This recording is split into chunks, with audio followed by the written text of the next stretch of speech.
For years, we were taught that bigger means stronger, that the final goal of fitness is more muscle, more size, more weight on the bar.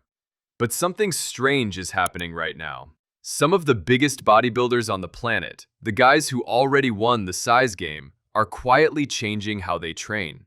Not to get bigger, but to get faster, more explosive, more athletic. Think about this. A man can squat hundreds of kilos, yet struggle to sprint, jump, or react quickly.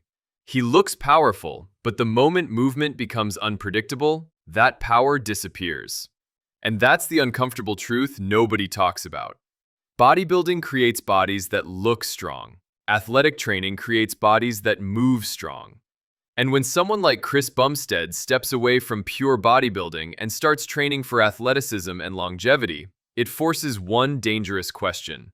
If size was the final goal, why are the biggest guys leaving it behind?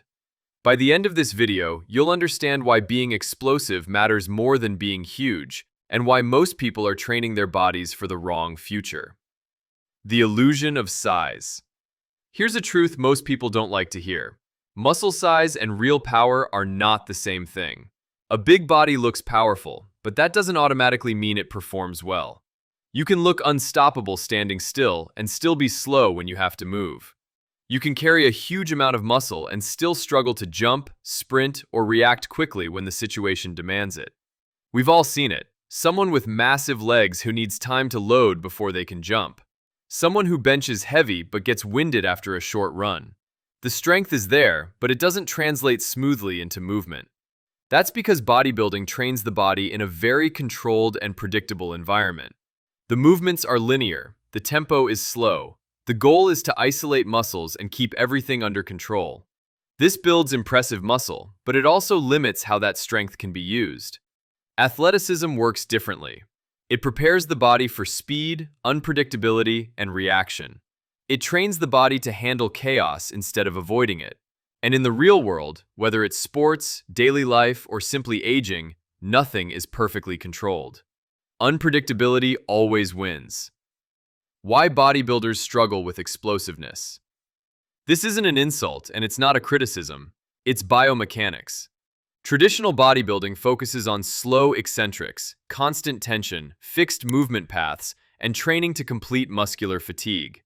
This is incredibly effective for muscle growth, but it sends a clear message to the nervous system. Move slowly, stay safe, control everything. Explosiveness is the opposite of that. Explosive movement depends on elastic energy, tendon recoil, and fast communication between the brain and muscles. It requires the body to produce force instantly, not gradually. That kind of ability doesn't come from slow, controlled reps alone. That's why many big lifters feel awkward when they sprint. Their bodies need time to organize before producing power. That's why jumping feels heavy instead of springy.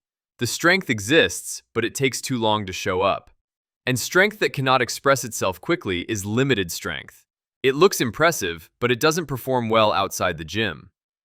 The moment bodybuilders realize the cost. This realization usually doesn't happen early in the journey. It comes later, often after years of hard training and, in many cases, after success. After the trophies, after the compliments, after the progress slows down. That's when the cost starts to become obvious. Joints ache more often, hips feel stiff, the back tightens up easily. Recovery takes longer than it used to. The body still looks strong, but it doesn't feel capable in the same way. At that point, the question changes. It's no longer about how big you can get. It becomes about how long you can keep this body without breaking down. How long you can move well, train consistently, and feel confident in your own physical ability. That's where athletic training enters the picture.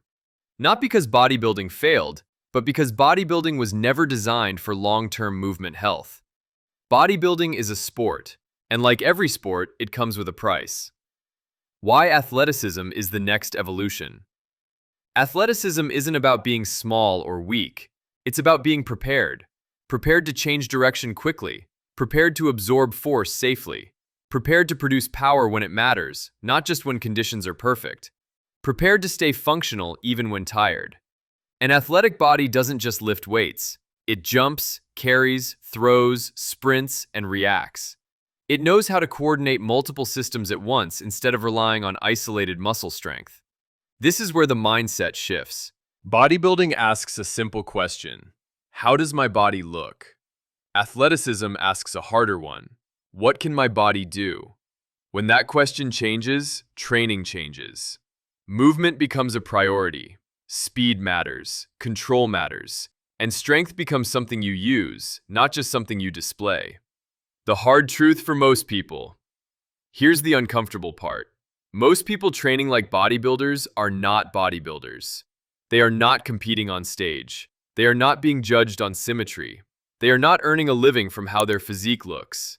Yet they train as if the mirror is the only purpose of their body. The result is often a body that looks strong but moves poorly. Big muscles paired with weak coordination. Impressive lifts paired with fragile joints. Confidence in the gym, but uncertainty everywhere else. That's backwards.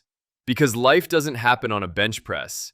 It happens while moving, reacting, lifting awkward objects, and dealing with fatigue. A body trained only for perfect conditions struggles when conditions aren't perfect. What the future of training actually looks like. The future of training isn't about abandoning weights. It's about integration. Strength and speed working together. Muscle and movement supporting each other. Control paired with explosiveness. Stability paired with freedom. You should lift heavy, but you should also move fast. You should build muscle, but you should also train it to respond, adapt, and protect you. The goal isn't to look powerful while standing still. The goal is to be powerful while moving, changing direction, and dealing with real-world demands. That's what athletic training offers. Why explosive athletes age better. One of the biggest advantages of athletic training shows up later in life, not immediately. Explosive and athletic athletes tend to age better, not because they avoid strength training, but because their bodies stay adaptable. Athletic training teaches the body how to decelerate, how to absorb force, and how to move efficiently through space. These skills protect joints, preserve coordination, and maintain confidence in movement. When people lose athletic ability, they don't just lose performance, they lose trust in their own bodies. Explosive training keeps the nervous system sharp. It keeps tendons elastic. It keeps movement patterns alive. Instead of training the body to survive only in controlled environments, it prepares the body for the unexpected. That's why athleticism isn't just about performance.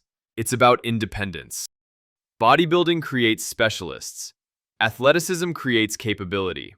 So the real question isn't whether you want to be big.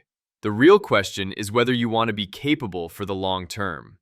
If you want a body that looks strong and moves strong, that's what we focus on here. Subscribe to FitBurn Studio because size fades, but athletic ability lasts.